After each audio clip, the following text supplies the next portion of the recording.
Last night, the New York mayoral candidates debated ahead of the June 22nd ranked choice primary, and Andrew Yang stood out as particularly vicious. Here's a quick taste of his rhetoric about New York's most vulnerable.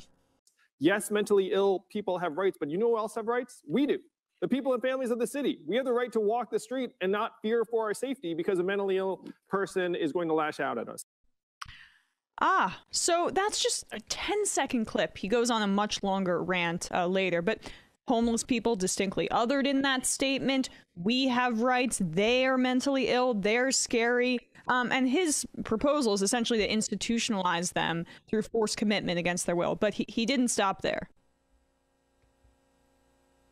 The fact is, mentally ill homeless men are changing the character of our neighborhoods.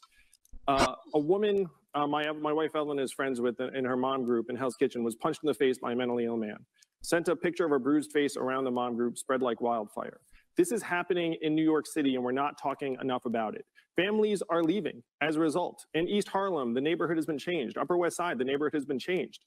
We owe our people and our families better than this, and I'm frustrated by the political nature of these responses. I mean, we're not talking about housing affordability. We're talking about the hundreds of mentally ill people we all see around us every day on the streets and the subways. We need to get them off of our streets and our subways into a better environment. And when you ask what I'm going to do differently, I'm going to rebuild the stock of psych beds in our city because the number's gone down 14%. It should be going up 100% until there are resources necessary for anyone who's mentally ill to not be on our streets. It's not right for them. It's not right for our city. There will be no recovery until we resolve this. I will fix this, New York. Thank you, Mr. Yang. That is the greatest non-answer I've ever heard in all.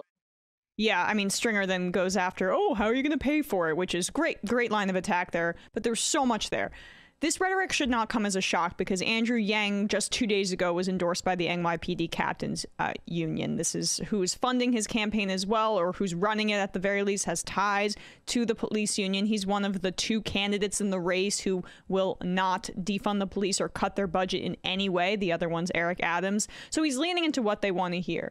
And Yang's UBI plan, which isn't a UBI, saps resources from homeless services and then gives stipends for once-a-year checks, and you'd have to forego government services in order to receive it. So it's actually libertarian garbage, but it comes back to his resentment towards homeless people. And what he equates there is real New Yorkers. Homeless people, they're not real New Yorkers.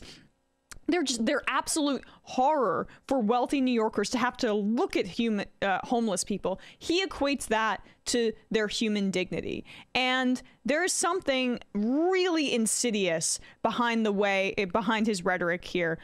It was really disturbing to watch. And it goes to show that when you're running a libertarianish kind of right-wing campaign under the guise of progressivism, this is really what's beneath the surface. But as the people who are funding his campaign have said proudly, he doesn't really have any political core. He's kind of an empty vessel. I think that was the quote.